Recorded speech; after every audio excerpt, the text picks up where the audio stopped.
অতি সহজতে আলু নোহোৱাকৈ কেনেকৈ এখন সোৱাদযুক্ত এগ কাৰী বনাব পাৰি চাওঁ আহকচোন। এগকিটা বইল কৰি বাকলি গুচাই ভালকৈ ভাজি ললোঁ। এগকিটা ফ্ৰাই কৰি উঠাই ললোঁ। সেই তেলখিনিতে বিলাহী এটা, পিঁয়াজ, জলকীয়া, আদা, নহৰু অকণমান ভাজি ললোঁ। এতিয়া এটা বাটিত ৰঙালাওৰ গুটি, কাজু, এলমণ্ড, যিমান যি নাটছ এণ্ড চিডছ আছে গোটেইবিলাক ফ্ৰিজৰ পৰা উলিয়াই এটা বাটিত গাখীৰ দি অকণমান তিয়াই থলোঁ।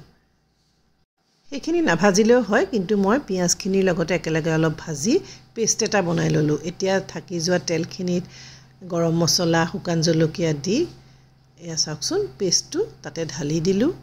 তাতে সোৱাদ অনুসৰি অকণমান দিলোঁ নিমখ। যদি হালধীয়া কৰিব খোজে তেতিয়াহ'লে অকণমান ভাজি থাকোঁতেই হালধিও দিব পাৰিব, আৰু যদি ভাল পায় অকণমান মিঠা মিঠাকৈ চেনি অকণমানো দিব। সহজতে এখন হেল্ডি এগ কাৰী সৰু ল'ৰা ছোৱালীকো বনাই খুৱাব পাৰিব।